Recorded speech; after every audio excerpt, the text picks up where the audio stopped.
Clean, I see that you have joined us as well. Clean, I've made you co-host so you can mute and unmute at your will. Hey, Face. What's going on with you, buddy? Not too much, man. How you doing? Oh, I'm living the dream, brother. Right on. I know that feeling. Alrighty, guys. So we are at 8:01, and I want to be respectful of everyone's time. So let's go ahead and get started. So, Clean, we had one hell of a week in the markets, didn't we? A roller coaster, you could say. Yeah, it sure was. And you know, the funniest thing, uh, not just were several people caught off by the drop that we had due to the COVID news. Mhm. I was one of them. You know, and me and you talked. I royally got my ass handed to this week Mhm. um, because I didn't follow my own rules. And so I'll be honest with you, Clean, and you know, I want you to do the same here. My week this week was absolutely shot, and I couldn't really concentrate on trading. All I kept seeing was the red in my portfolio. All I kept thinking was, how much further can we go down? All I kept thinking is, how am I going to get out of my current positions? Yeah. And my positions are slightly different than typical BTO traders. Uh-huh. So for me, it's a little bit of a different concept, but I don't care whether you're buying to open, selling spreads, buying spreads, or whatever it may be. Fact of the matter is, when you see a sea of red, 9 times out of 10, you have either cut your existing trades for loss, and that can typically be either A, due to the setup finally failing, due to the news that just occurred, or maybe you decided to cut because you panicked and you Because just didn't panic. know. Mhm. I think panic was a large problem this week, not to detract from a 10 plus point drop on SPY in an afternoon. That's like that will catch anybody. That will catch anybody off guard. I don't care who you are. Um, but watching, we really got to see a market that threw technicals to the wind and said, "Hey, I'm gonna have the news run me for a second." And there was, Mhm. I think it caused panic on all sides. It sure did. And so what I really want to do today, Clean, is first and foremost, I want to open it up and openly say that, look, as an analyst for this server, as you know, an experienced trader, and then Clean, same goes with you as an experienced trader, we all took our beatings this week. So Oh I yeah. want to first I want to make it very, very clear to our participants today, guys, you're not alone. Oh, If you you were not took a alone. You were not alone. Yeah, I mean, you beatings are were taken all over go the ahead. Meetings were taken all over the place. Anybody that has any form of long-term portfolio saw red this week. So you are not alone.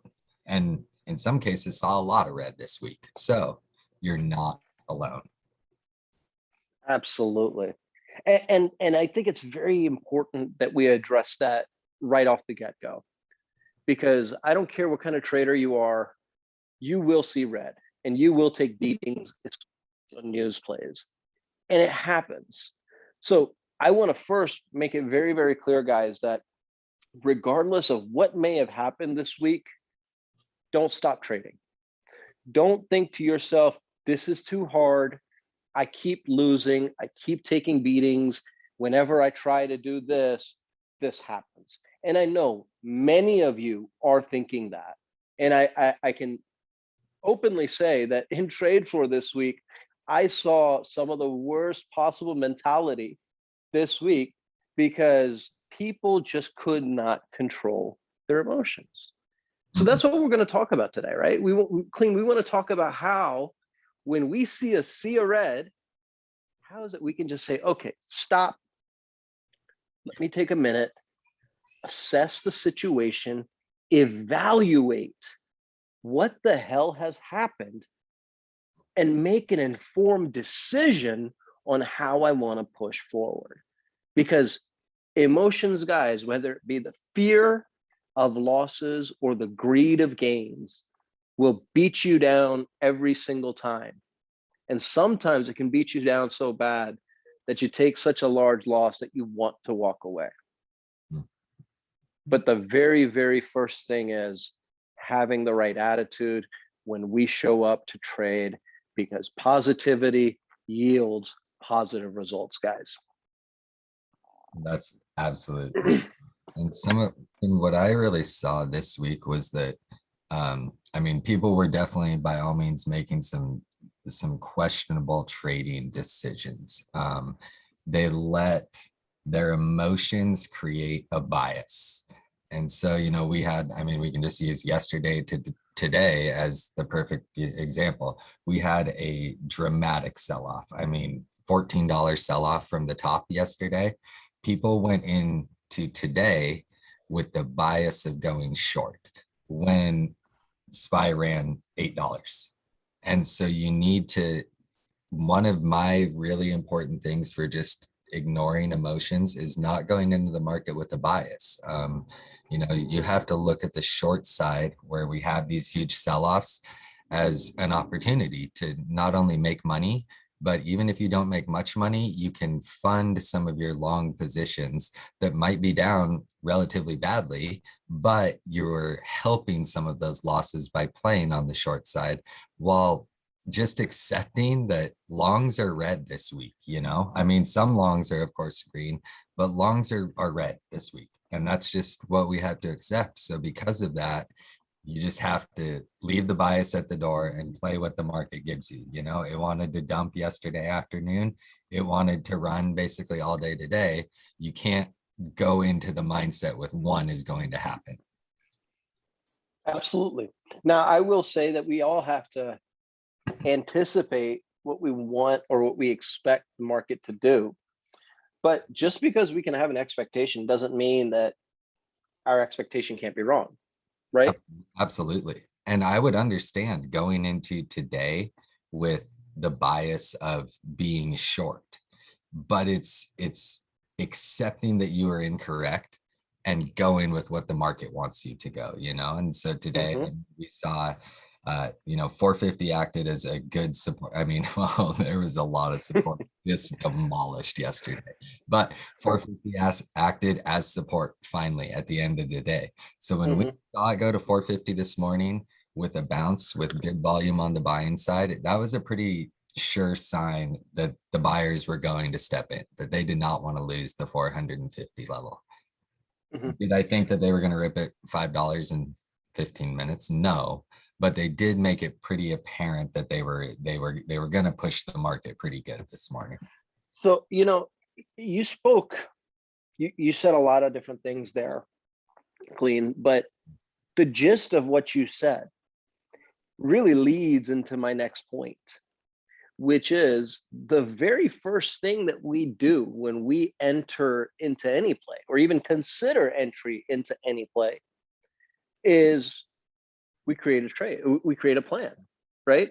And you talked about it right then and there. Hey, we saw previous day support was at 450. We saw a hard bounce at 450 this morning, followed with a lot of volume. It was a clear indication they wanted to run us today. So based on your next level of resistance, you had price target 1, price target 2, and price target 3. And Clean, you are probably one of the best people in here to really talk about your trading plan, because I love, especially as a scalper, you are one of the few people who will enter a trade, be quick to take your 15% and let your runners run. And so I really want to talk about that in just one moment, but I really want to focus here. The biggest point, as you guys heard Clean say, he made a plan.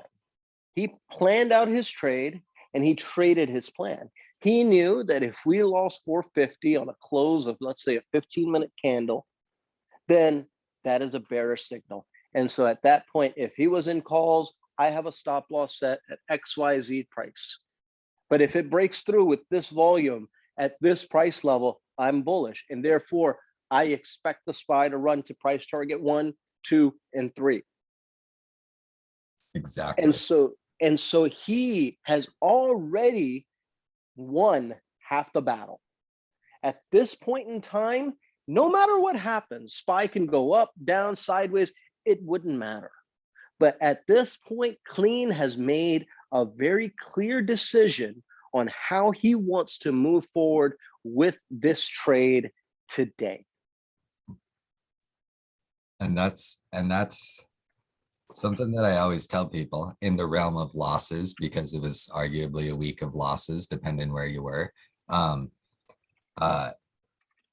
Today, I got faked out first thing this morning. You know, I want you I want you all to know that I definitely got faked out. And I lost a little bit on a put right off the bat, but then, you know, got in some calls. And that was because when I got into calls, I started my plan at that second. And I knew that if I lost that 450 level, the most I was going to be risking was $15, because according to my plan, that's where my stop loss landed. And I had a feeling that whatever happened this morning, whether it was up or down, was going to be aggressive. Didn't think it was going to be this aggressive. Followed my plan, was out $5 before the top on SPY today, but I traded my plan, and that's all that mattered. You know, I took some profits, and that was all that we could do on a day like today, where we had set that level. I set my plan and I followed it. So I want to talk through that right there, Clean, because that's a really, really good point, and it's something that I'm seeing in the chat right now. Is a lot of people didn't really make money today. They just chased the opposite way in order to mitigate their losses, right? So they had a short bias going into the day. We went hard on the call side, so they cut their shorts and they ended up just trying to make back their losses, right? So I want to talk a little bit about that, because part of planning your trade and trading your plan is knowing what your stop loss is, but not just that, having the courage and having the ability to break away from the fear side when you've just taken a loss to get back into a trade to make some money back. So why don't you talk through that? And Clean, you know, I know that you've had days where you've taken some big losses. In fact, you sent me some screenshots today of how well you were. What's that? I've taken some substantial ones of recent times. Exactly. And I mean, you know, if you don't mind me saying, like, yeah, the screenshot you shared with me today, you were looking great, and then you walked away for a little bit, market changed, market sentiment changed, and you were down substantially. So my question to you, We can just tell some people, you know, I mean, I was up a very large percentage on the day. I mean, it's a small port, but it was up about 70% on the day, and, you know, quit paying attention at the wrong time and came back minus 30% on the port on the day. You know, we all make dumb mistakes, you know. But my question to you, Clean, is how do you get over it? How do you know that you let a green trade go red and find yourself in a position to get back into the next trade anyway? What do you do to break through that cycle? You just, as hard as it is, you just ignore it. Like, it's, I mean, there's countless people in this group that they've talked to me, and I explained to them that the most important thing you can do in trading is never let a green trade go red, even if you're taking $3. But here I am, I did it, you know? And so, I mean, what could you have done differently? Well, sold, you know? Sold, but you said you just stopped paying attention and you walked away, right? Yeah, you know, what's the one thing that you could have done that, in the case of a drop or a change in market sentiment, walking away from the market, what's the one thing you could have done that could have prevented stop loss or a stop loss, which are both in, you know, if anybody's in here to talk to me, and I have a list of rules that I send out to traders that are trying to grow a small port. And one of my rules is always use one. And I didn't, you know, and so it was a big mistake. But we all, you know, everybody makes mistakes. That's the part of all of this, you know. Even the best traders around are gonna mess up every once in a while. And I teach a ton of people how to use the trailing stop loss. And, you know, today was a wonderful day for a trailing stop loss. Yesterday was a wonderful day. Any day you have the market trending in one direction, whether it's up or down, setting a stop loss, and as specifically a trailing stop loss that'll follow it, is the best thing that you can do, you know? But I didn't. I obviously should have clicked the 2 buttons it takes to set one, but on this day I did not. And again, clean. I'm not here to call you out, but I want people to Oh learn no, from but our it's mistakes. great. Yeah. We have made these mistakes, and we continue to make these Mhm. mistakes as experienced traders. And we want everyone in here to realize that, look, guys, these are mistakes that anybody makes. It's not you, it's not me, it's any sane person who has any experience in the markets will make these mistakes. We want to make sure you guys don't make these mistakes because we've done it.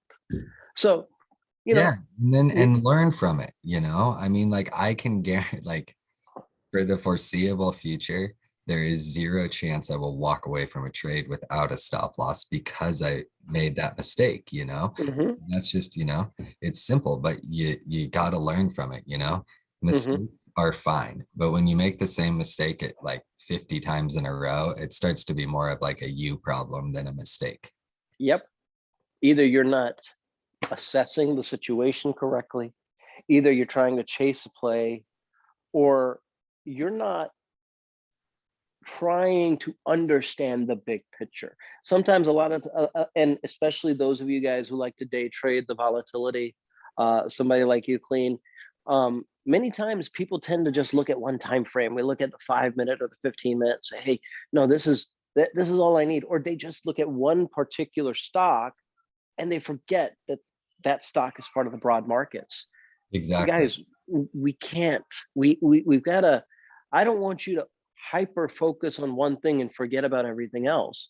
Yeah, you got to put focus on that one stock. Great, that's fine. Mhm. But we also have to see, hey, if SPY is pumping, can we justify continuing higher if the other indices are lagging behind? Does that justify that this index is going to continue moving forward? Let's take a look at the broad picture. Zoom out from just what you're looking at and take a look at the market as a whole. How's the market sentiment? What do you anticipate? And that's another key here, guys, anticipation. And look, I don't want to confuse anticipation with prediction because they are very two different uh, terms or two different philosophies, but there is a fine line between the two. I will never tell you that no, SPY is going to go up tomorrow. How the hell do I know? If I were to say that, that is a pure prediction. But I can anticipate based off of today's price action and prior day's price action and historical events that this could potentially occur.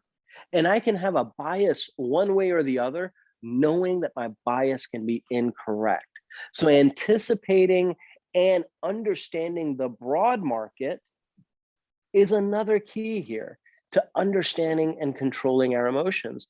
If I see that the whole market is red on news, is my play now invalidated?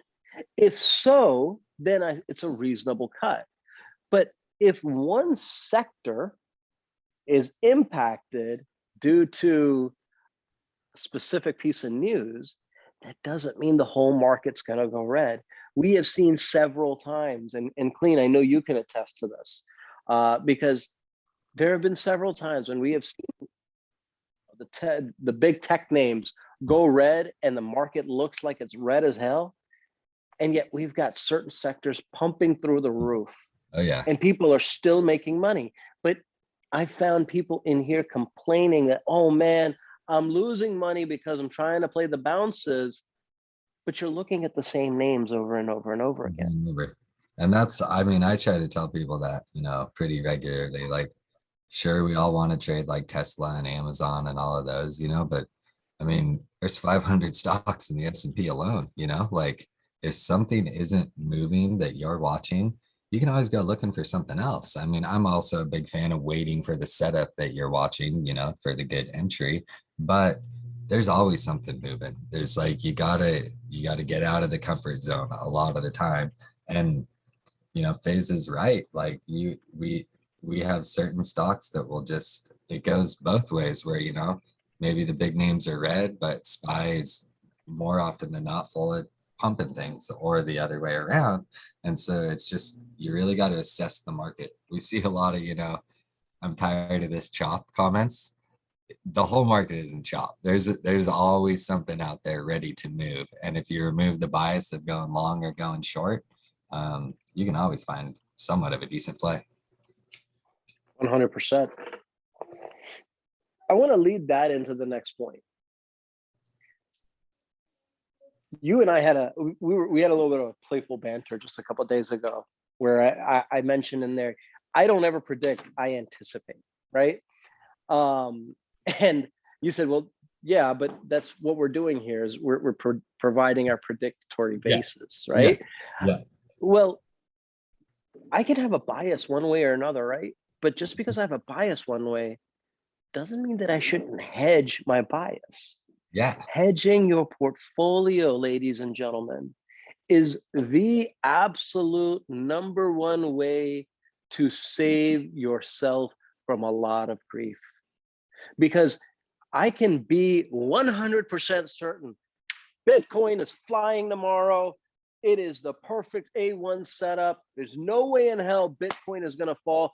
I'm going to go into Mara calls, and I'm going into weekly calls, and I'm going heavy because I am so damn certain. And then we had COVID news, and Bitcoin included dropped like a rock. How could I have hedged myself? How could I have predicted that? How I went in heavy because I was so certain of something, and now I don't have a port to trade with. Yep. So just because we can have full certainty in a play, and hell, I don't care if it's with time. You could buy something that, SPY 450 calls or SPY 500 calls for June of 2021 or 2022. A pretty certain bet, but just because I take that bet doesn't mean that I can't hedge that trade. Oh yeah, and especially when you can be almost as certain that, we'll use your example, that's the safest bet, SPY could make it that hard or that high. You can also guarantee at some point the SPY will go down. Mm-hmm. So why would you not be prepared for that if you can? Absolutely. At the end of the day, guys, none of us here are fortune tellers. We all are making educated guesses whenever we take a trade because we don't know.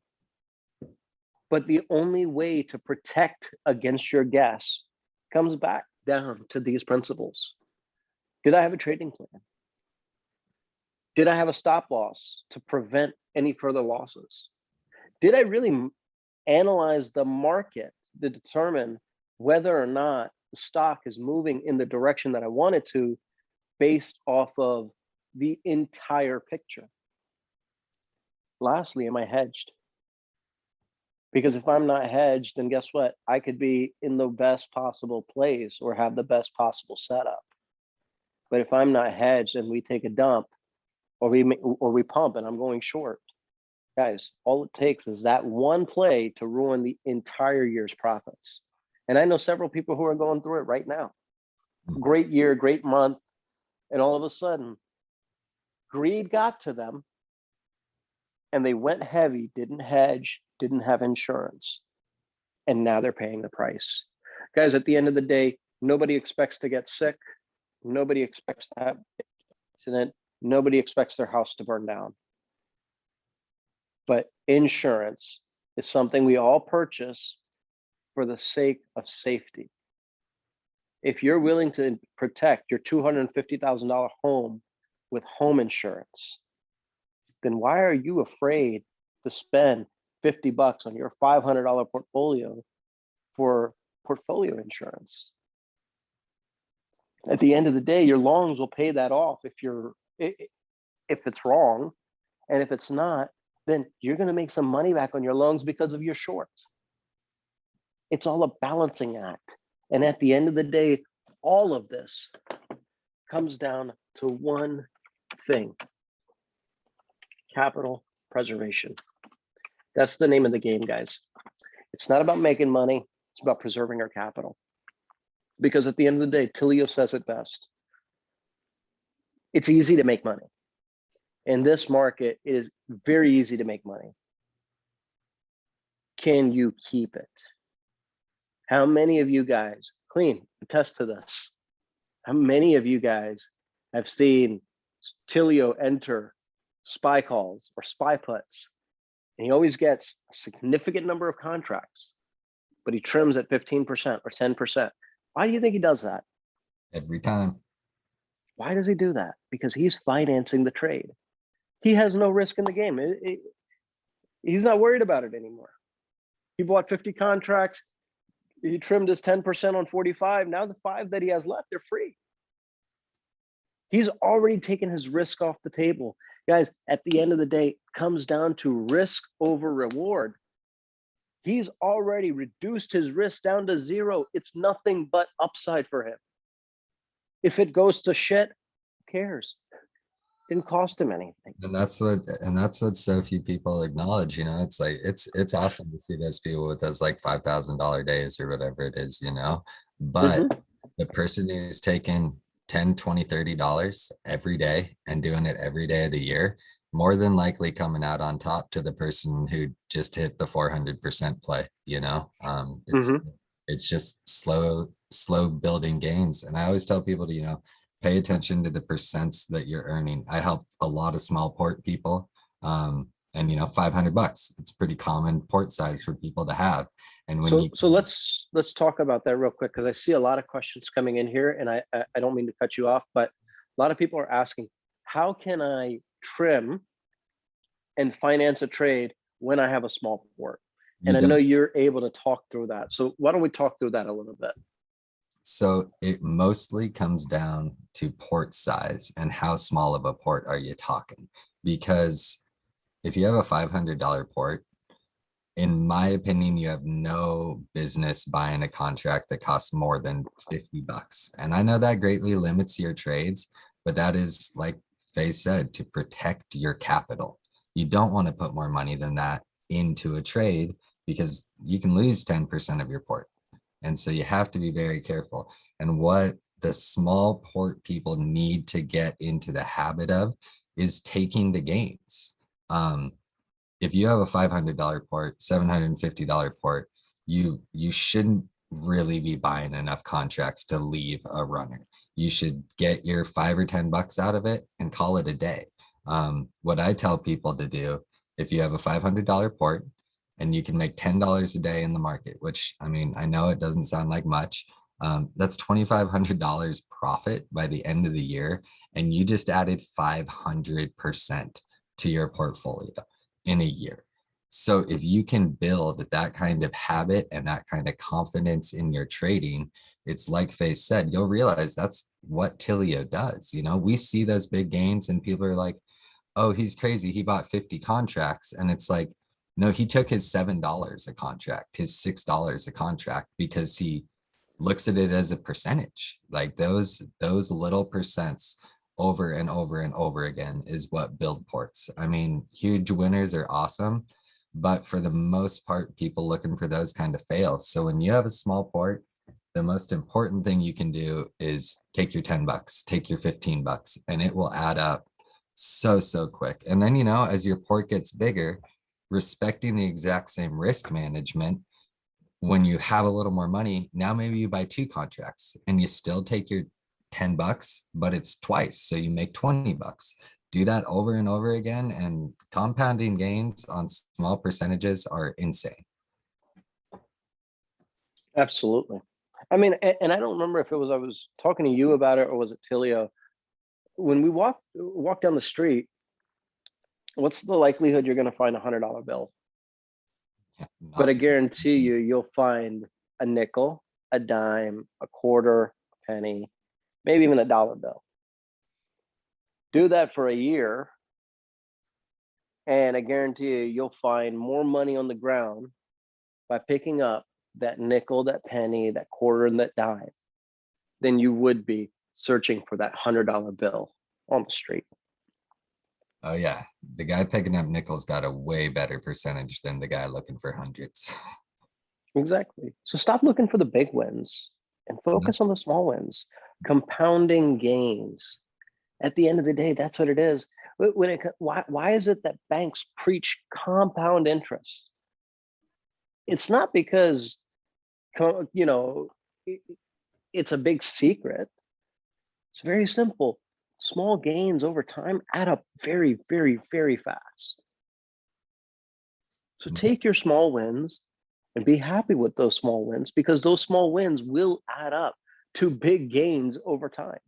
I aim for 1% a week. Why does that seem like it's such a small and insignificant number, especially given the leverage I utilize? Because that 1% per week is going to add up to 52% over a course of a year. A 52% gain over the course of a year outdoes the S&P 500 by 5x. You can't beat that return. Yep. And that's just, if people can just learn to accept the percentage gain, it's so important, like, again, to go back to a person with a $500 port, take $10 a day and quit trading.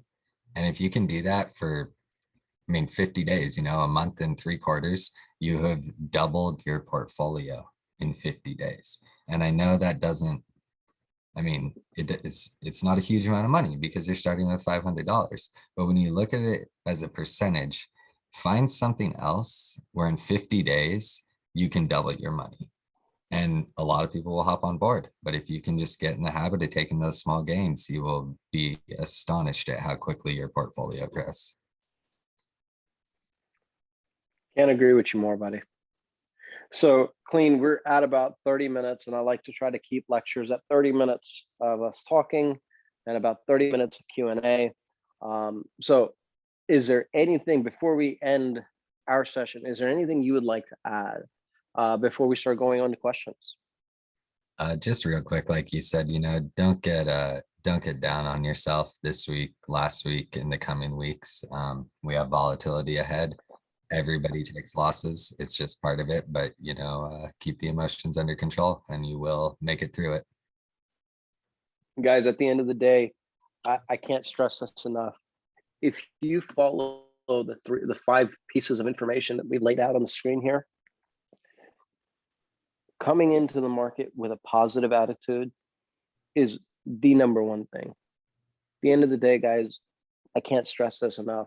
I see it all the time in trade floor where people will come in, and even before market is open, they're worried about a trade, freaking out about a trade, they're complaining about a trade. You've already lost for the day. You will not win the rest of the day, guys, I promise you. I'm not saying that you won't make money the rest of the day, but your mentality is shot. You have already told yourself, I'm a loser for the day, because you have made that up in your mind. I don't care what a trade may do. You don't know what the market's going to happen. For all you know, something may look down in the pre-market and pump to hell as soon as market opens.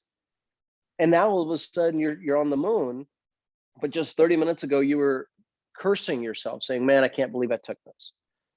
So always start the day on a positive note. Hey, I don't care what happens today. I'm going to run this bitch. Come in with that positive attitude. I promise you it's going to make a difference. Prepare yourself. Plan out your trades, whether it be the night before, pre-market, or even if you're just doing day trading, plan out your trading the day. Be prepared with levels of support, resistance, price targets, stop losses. Know what's a right entry, know what's a bad entry. Don't jump in blindly. Use logic, not your emotions. Trade just because it's running. Wait for the confirmation. And if it's already gone past your price targets, why are you bothering trying to enter? Let it run. There's another trade that's going to happen 2 seconds later. So plan out your trades. Use your stop losses. Prevent your losses. Preserve your capital, guys. And then hedge your portfolio. These 4 things, I promise you, will save your portfolios. Now, guys, I know we have quite a few questions in the chat, so I'm going to try to get to as much as I can.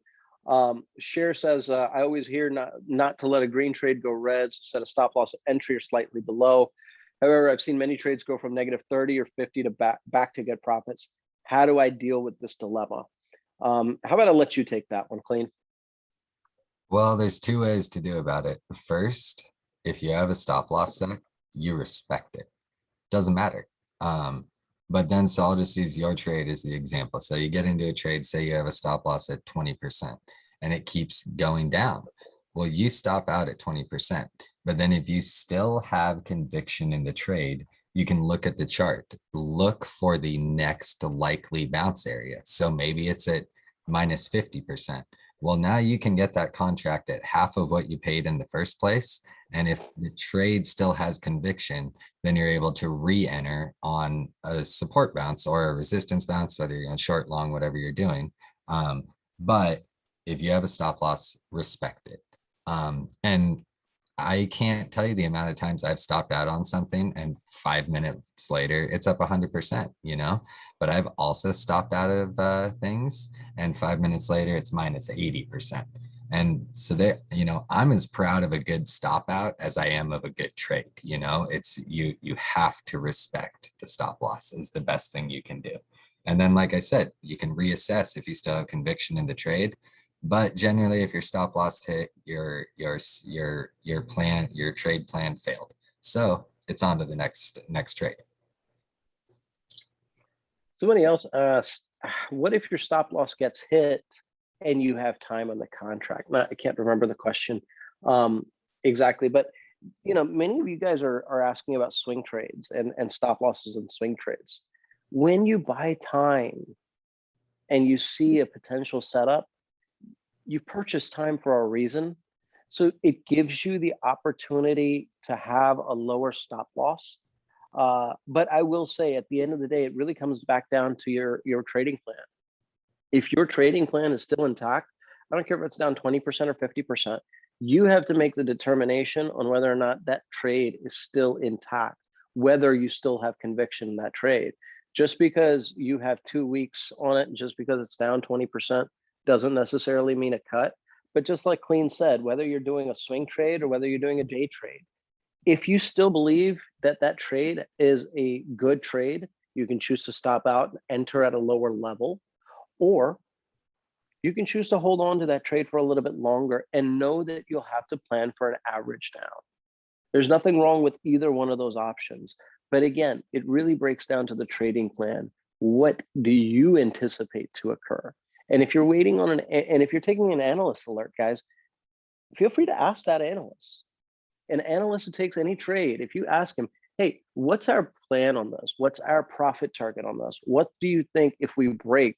What's our stop loss here? They'll be happy to tell you. They will be happy to tell you, because at the end of the day, we want you to develop your trading plan, not just follow our trading plans. Because we can be wrong. And maybe you see something that we don't. So make your own trading plan. Be prepared, no matter who is alerting, no matter who's taking the trade, whether it's your own or someone else's. Be prepared with your own convictions before entry into any trade. And then just another point on, you know, longer trades. If you have, you know, 3, 4, 5 months time on a trade, don't look at it. I mean, unless something unless a company announces it's going bankrupt or something, there's no reason to even look at a trade. I'm going to use Tilio as an example, and I'm going to use an extreme Tilio example. Tilio got forward leaps at the top, and then he rode them to the bottom. I think at one point they were down about 92%. He took an average because at 92% down, because he had a plan. His plan was, based on Ford going up, and that Ford would go up eventually, and that the price of those leaps was cheap enough to take the risk. And so he let a contract die 95% or whatever, and took advantage of the time that he bought, which everybody can do, as long as it's in your plan. Until you had the plan of these will need an average, and they did. And then they ended up, I don't know, a few bucks in the money or something. Took 5 months, but he traded the plan and he stuck to it. And that's like just the best example of what we all want to do. Make a plan and stick to it. Oh yeah, Dave, you remember. Shar also asked, when you hedge, you lose money on, say, puts. At what point do you cut the hedge and stop losing money on the hedge? I'll Uh, let you take that one. it's very tricky. It's definitely on It like is. on a trade by trade basis is how that one, in my opinion, needs to be played. And how how big of a position are you hedging? Because I do think sometimes people hedge something that they could have been better served cutting the contract. But generally, if you have a hedge on a long, I'll let it I'll let it die quite a bit, the hedge, before I will sell it. Because you should, if you hedged properly, proper ratios of money, you should be far outweighing any losses on your hedge. Your hedge is best used as, you're going to see some dramatic downside for the short time is the best time to hedge. But otherwise, if you're really long on something, there's not necessarily any reason to hedge unless you feel like there's going to be downside. So I think that more important of when to cut the hedge is when to open the hedge and know, is it even necessary? Just like, I mean, SPY is an example, something you can always hedge because it will have ups and downs. So if you're in SPY leaps, it will never hurt you to hedge those SPY leaps. But if you're in something that's, slow mover, doesn't make dramatic moves, but you're in leaps on it, something safe, there's not really any need to ever hedge it. So I think it comes down to more importantly of just paying attention of, does this position need a hedge more than when should I cut the hedge? A lot of my hedges personally go worthless. I'm not saying that's the right thing to do, but I want to be protected until the end. And if I'm paying for that hedge and I'm paying for the time, I'm going to take full advantage of both of them if I can. And I've had a lot of times where, a couple of days before the hedge expires, you get a flush and you get to make a little bit of money back on it, or you even get a profit on it. And so I just think if you're in a hedge, you should be holding it for a reason more than just kind of having a hedge to have it. I agree with you 100%. I think for me, it just comes down to the market analysis. Based on what the broad market's doing, if the market's extremely bullish and my longs are paying me, then like Clean said, I'll just leave it out there and know that my longs are paying for that short. Knowing, especially when we were at the highs on the SPY, you could have very well said, hey, you know what, I just want to have this hedge out there just to have it, because if we drop, I might make some money back. If you see that the market is pointing in one way or another, having a hedge is only going to help you, because it's only going to protect everything else that you have. Now, I think it comes right back to what Clean said. A hedge is different than a position. A position can become a hedge. You may have SPY puts because you had SPY or a bearish bias on something, and instead we went full bull, and now you're in calls. You could keep those SPY puts as, let's say, a hedge, but it's not the other way around. It's not, hey, I'm losing on my hedge. My calls really aren't moving. I kind of want to see a drop just because I think my put can pay, versus my call. At that point, you've already found yourself in a losing position. You're not winning on the call. You're not winning on the put. You're just losing on both ends. So there was a mismanagement of the trade. Your hedge should act as an insurance payment. Think of it that way. It's not that you want your hedge to pay you. You want your hedge to lose every single time. You want your hedge to lose, because at the end of the day, we don't want a red day. We don't want to see the market just pull back massively. But if it does, then we know that our longs are taking a hit, and that hedge can help bring in some more money to help finance any average downs that we've got to take. I see something about a hedge being up 120%. Yes. If you have a hedge that runs 100% plus, I mean, one or more, it doesn't matter. You should be taking some of those off the table. Always. Because for me, the ideal in an ideal world, in my mind, for a hedge, and I'm just going to use like somewhat, random numbers or whatever. Say I'm in 6 contracts as a hedge. I'm going to sell 5 of those at 20%. So my last hedge is free. And that one is either going to pay me a huge amount of money or go completely worthless, sort of no middle ground. But I just want to end up in the free protection area is the ideal place. And so, for example, a hedge, put or call, it's up 120%. I'm going to sell that because I have just financed a large portion of the call side more than likely.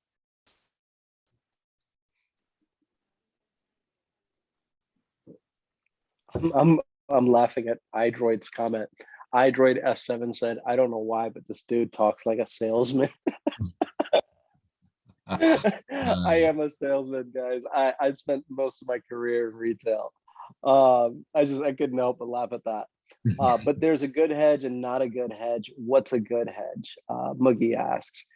Again, guys, when we start talking about hedges, I see a lot of people asking about hedges. When we start talking about hedges, it's not trade dependent.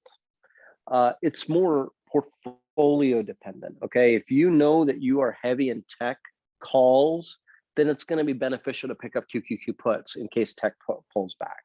If you're heavy in a specific sector, having that sector's that specific sector indexes puts can help offset some pullback. So for example, let's say you're in NUE is a good stock that many were talking about. To hedge, you could have been in those, you could have been in ICLN, you could have been in a number of green energy type of plays, but you could have picked up XLE type puts to offset any kind of losses. So it's not trade dependent. It's not, hey, I've got Tesla calls, I've got Apple calls, I've got Netflix calls, I should be in SPY puts. That's a great option for you. You could also do QQQ puts. You could also get SQQQ calls. There's a number of hedges out there for you that you can select. And it can be a little bit daunting to determine based on the kind of trades that I have in my portfolio, what is the right hedge to take.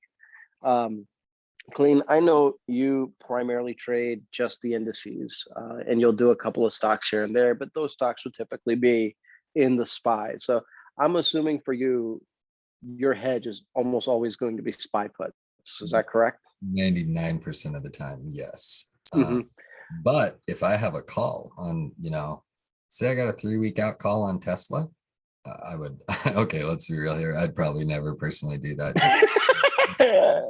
But like hypothetically speaking, I, lost it for a second and got a 3-week out call on Tesla. You can guarantee that is hedged with a Tesla put. There's times where just hedging with the same ticker can be the best thing. And so some of those volatile ones, Moderna, probably another prime example. You think there's going to be COVID news, so you're long on Moderna. Well, you would be psycho to not have a put protecting that long, in my mind. But on something like SPY that is going to go up and down, normally not dramatically as it has, it's always great protection, and you can, with enough time, you can almost always cash out the put and the call side.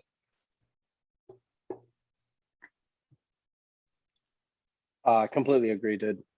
Especially just like you said, volatile tickers, again, depending on what you have, what trades you have in your portfolio is really what it's going to break down to when you're selecting your hedge and making that determination. Caleb asks, how can you systemically use or systemically use a stop loss? Things can swing to the downside a few percent before going to the upside. You can't let a setup play out based on just technical analysis without the room to go to the next support or resistance. I think that's a really good point here. That when you're trading with options, you have to keep in mind you're also playing with time. You pay a premium to enter into any trade that you take. You're not entering with true shares where the stock can go down, you can average down, but you don't lose any value on the shares due to its time value. So that's where it comes down to a little bit more expertise with determining how much time do I have in the contract based on the Greeks of that specific contract. Am I safe to hold this a little bit longer to allow the trade setup to play out. Me personally, I like buying time when I do buy to open swings specifically for that reason, because you'll find that your Greeks will exponentially increase, or your theta value will exponentially increase about 50 to 60% into the contract's time. So if you've got a contract that's 4 weeks out, 2 weeks in is when you'll start seeing theta really deteriorate your contract. So that's where it's going to come down to a little bit more experience and understanding of the Greek values within that contract to really give you a better understanding than just technical analysis, Caleb. What about you, Clean? What are your thoughts there? Well, yeah, stop losses are very difficult. I personally never set them based on a percentage. You want to base them on a support or a resistance. And then like Faye said, if you only have a week or two on the contract, you're going to want to protect, you're going to want your stop a little bit higher. But if you have, 6 months on a contract, you can go with a few support or resistances down the line, knowing that you have time, knowing that even if you lose the first support, you can still get a good bounce on the second support. But if you have a week or a weekly or a 2-week out contract, that theta is hurting you every single day. And so it's really bad when you have to have movement in your direction over the night. Otherwise, you're just going to lose money. That's when I'll start to tighten up a stop loss a little bit more. But basically, the longer the time, the more room I'm going to give it. As long as it's still in the plan, the more room I'm going to give it. Mm-hmm. Somebody mentioned in here about hedging leaps. And you just talked about it there. When you have a trade that you've purchased time on, you tend to give yourself a lot more room on your stop loss. So Isaac asked, just curious, how do y'all go about hedging leaps? Leaps aren't concerned with the day-to-day volatility, but what about market pullbacks, bearish sentiment over weeks, or even bad news on an individual stock that could potentially change the company fundamentally? I will add here that if a company's fundamentals have changed, that will typically lead me to have a change in my bias on that company as well. So if a company was running on fundamentals, has a good, it's a good stock, but all of a sudden they release some new guidance or new earnings that indicate otherwise, if your bias on the entire company has changed, at that point, it's not even about technical analysis. It's more about the fundamental analysis. And I would potentially cut that trade. As far as leaps in bearish sentiment, I think it really comes down to how much time do I have? I mean, I've got leaps that are for 2024 right now that are beaten to hell, but I'm not even looking at them. It doesn't bother me because I've got 3 years on that trade. I paid for the time for a reason. These 10, 15, 20% pullbacks in the market are just an opportunity for me to take on more of that trade, because leaps are like owning shares, especially if you go at the money or in the money leaps. If you're going far out of the money leaps, they can start hurting a little bit. But again, if you've bought the time, you've bought the time for a reason. And if you've bought that kind of time, then your fundamentals on the company haven't changed, even with a 10 or 15% correction in the markets. Fundamentals are the key when we're looking at leaps. So I don't hedge leaps. I look for opportunities to either average down, or I love to play leaps by selling calls against them because it helps to finance the leap for me. For me, a covered call against the leap is a hedge on that leap. What about you, Clean? What's your thoughts? I completely agree. As opposed to hedging a leap, any money I would put into hedging, I would rather put into averaging down. As long as it's still a company I believe in, still have the whole trade plan, all the trade plans good, I would way rather take the average than the hedge myself. Just because the hedge is theoretically money you won't get back. As long as your trade plan is intact, adding another contract at a discount is a much better move in my mind. But it does come down to, fundamental things. And is the company the same? Is there a reason that the company has pulled back 15 or 20% that's more than just the market pulling back sort of deal? You have to assess all of those things with a leap, because it is like Faye said, you know, you hold them generally for a long time. And so treat them like shares. It doesn't matter if they go up or down. Don't be ever scared to throw a little bit more money at them. Yep. Sorry, I started going through some questions and I missed that last little bit of what you were saying. I just agree with you. I just missed that last like 10 seconds of what you were talking. I was reading what Rev said. Rev said that Call always says buy into strength. I agree with that sentiment. You know, again, if you're jumping preemptively because you're expecting a big move, there's nothing wrong with jumping in preemptively, but in order to preserve your capital, always have that stop loss ready. Keep a tighter stop loss when you're jumping in preemptively. But when you're jumping into strength, that's why we always say we want to wait for a close of a candle versus just the breaking of a level. A break and close means that, okay, we've broken through a specific level and we held it. And so now there's the potential for us to move higher off of it. So you're buying into its strength. If you jump in preemptively, we could break a level, but not break with strength and pull back very quickly. And that's what we see with fake outs. So yeah, I mean, I agree with you 100%, you know, with what Cal says, Rev. Always buy into strength. That is my philosophy as well. Now, again, with my trading style, it's a little bit different. But, you know, when you buy to open, always buy into strength. Any thoughts for you? There's the second part of that too. Sell into strength.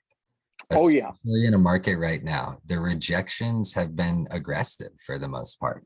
And so sure, you might sell early, but selling while people are still buying can a lot of the time be one of the best things you can do, especially in a market like we have right now, where things are turning around rapidly. Sell into the same strength you bought into, and you will find yourself ending much greener on the day.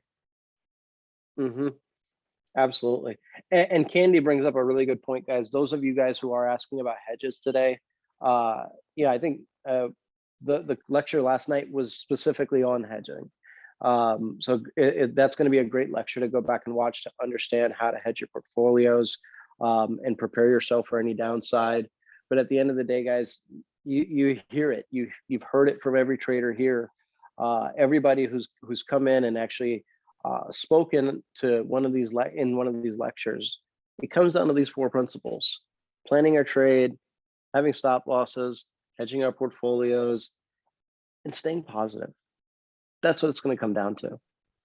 And so if you can keep those four parts in your mindset, guys, your mentality is always going to be solid. You know, look, we're always going to take red days. We're always going to take beatings in the market. The market isn't going to be you can't win 100% of the time. If you always won 100%, everybody would be rich.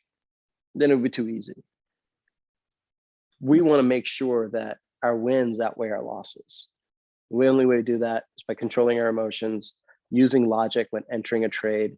And when we take losses, walk away.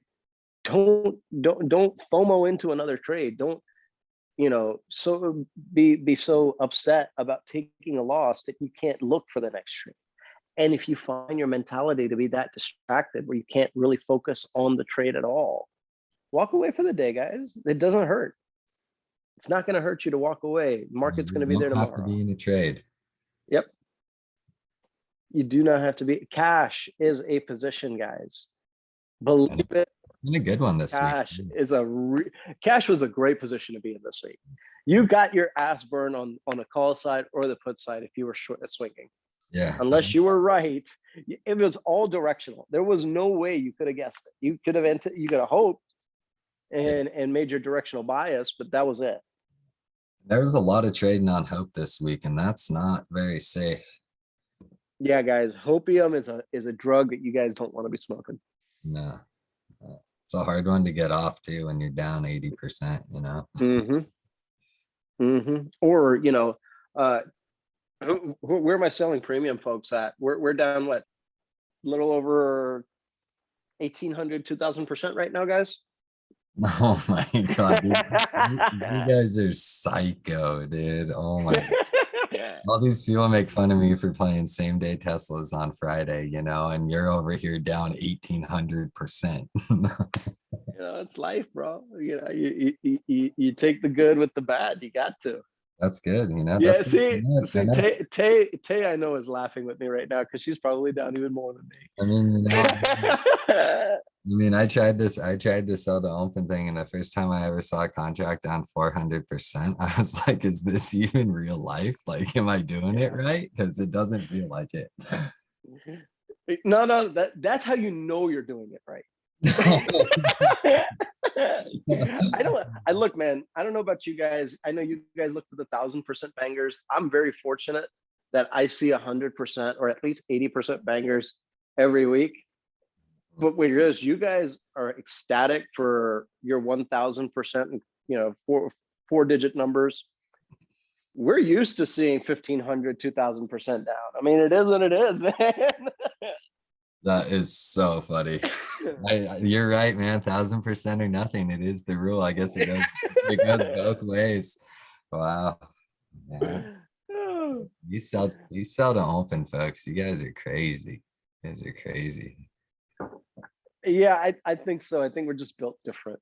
I mean, don't get me wrong. I'm not above letting the same day expire worthless. Don't get me wrong, but man, minus 1,800%. That's impressive.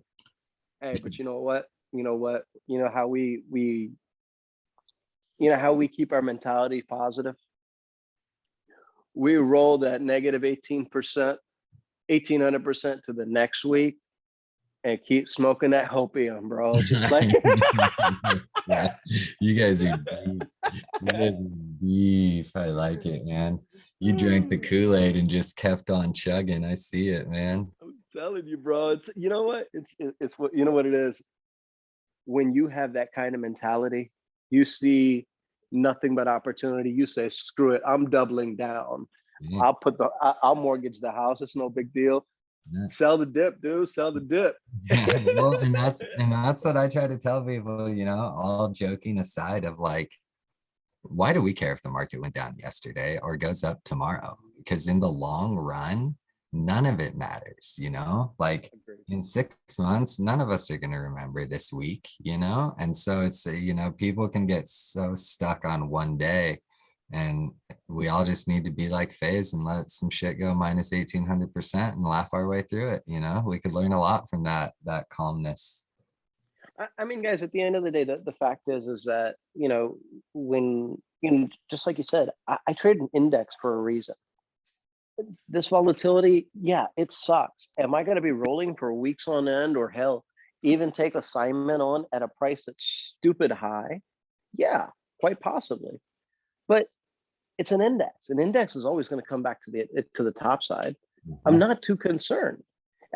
I will lose time, but I won't lose money, because at the end of the day, I know that this is going to move in the positive direction. Small dips don't necessarily make a difference, guys. The market is meant to go up for a reason. The wealthy have always said, don't leave cash in the bank, invest it in the markets for a reason. The reason why people invest it in the indices is because, generally speaking, most people can't beat the markets. And getting a 7 to 8% annualized return is a hell of a lot better than getting 0.01% with your cash sitting in a savings account. So at the end of the day, guys, if you're in shares, if you're in leaps, don't be so concerned. The day-to-day volatility really hurting you. You just seem to think it is because you're honed in on the small picture. Go back 10 years in the SPY, go back 5 years in the SPY, go back 3 years in the SPY. Yeah, do we have dips? We always go back up.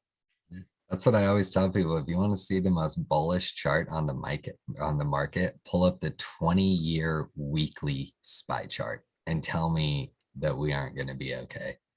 I mean, these weeks they come and go, and they never ever matter in the long run. I saw a video. I don't even remember. It wasn't anybody special or anything, but somebody was speaking on a seminar about stocks, and It was something I just was scrolling through on TikTok and saw one of those motivational speeches. And it was a hedge fund guy saying, find a stock that's pointing towards the top right end of the screen. If the stock keeps going to the top right, buy. Well, what about dips? I don't care about dips. If it keeps going to the top right, buy, buy, buy, buy. If it goes to the bottom left or to the bottom right, sell, and don't touch it. That's the thing, guys. The SPY is always going to go up. The indices, the market is always going to go up. Individual stocks have their ups and downs, but the markets are always going to go up. Be forward thinking like the market.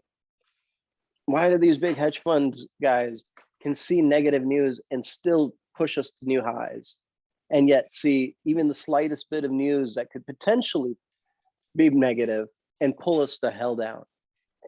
At the end of the day, guys, the market is always forward watching. It's always forward looking. You should also be forward looking.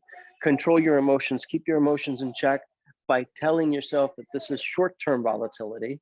Whatever trades you have to cut because of the short-term volatility, you cut, you move on, you get into the next trade and you play the trend. But always know that at the end of the day, the markets are going to go back up. So if you've got long options or long shares, don't stress. So clean, that puts us at 9:07 now. It's a little bit over than our class. Is there anything that you would like to add before we go ahead and close it out for the night, man? I got nothing. Make sure you're hedged for the weeks. Yeah, man. There's one thing that's certain, it's we are in some uncertainty, you know. No, SOS will never reverse. I just saw that question, so I thought I'd put it out there. Look, man, let me smoke my hopium. Okay, I'll give you your scissors. Give me those. All righty, guys. I'm going to go ahead and get out of here. I really appreciate everybody's time this evening. As always, feel free to reach out to me or to Clean. If any of you guys have questions regarding smaller portfolios and some rules to trading for smaller portfolios, I highly recommend reaching out to Clean. Clean, I hope you don't mind me giving you a little plug here. Love it. Yeah. But I've taken a look at a list of rules that Clean has made for himself that he does help people out with. Guys, it's a great list of rules, especially for some of you guys beginners. Do reach out to him. I know he'll be happy to help. As always, you're always welcome to reach out to me. Feel free to at me and chat, DM me. My DMs are always open, guys. You know, if there's anything I can do, always happy to help. With that said, guys, I really appreciate the time, and we'll talk again next week. Have a good night. Yep. Thank you all so much. Have a good night. Thanks, Clean. Yeah. Thanks, Face. Have a good one, buddy. Uh-oh, hold on. Let me, I had you on my screen share. Let me go ahead and ask you to unmute. Go ahead, Tay. No. What happened to your announcement? I was waiting for that. My announcement? My Yes, you announcement said- was to join today. And because we had so many people join, because of all of the stuff that we had happen this week, my special announcement is going to be that I am retiring from the game. TNA has finally taken me out. No way.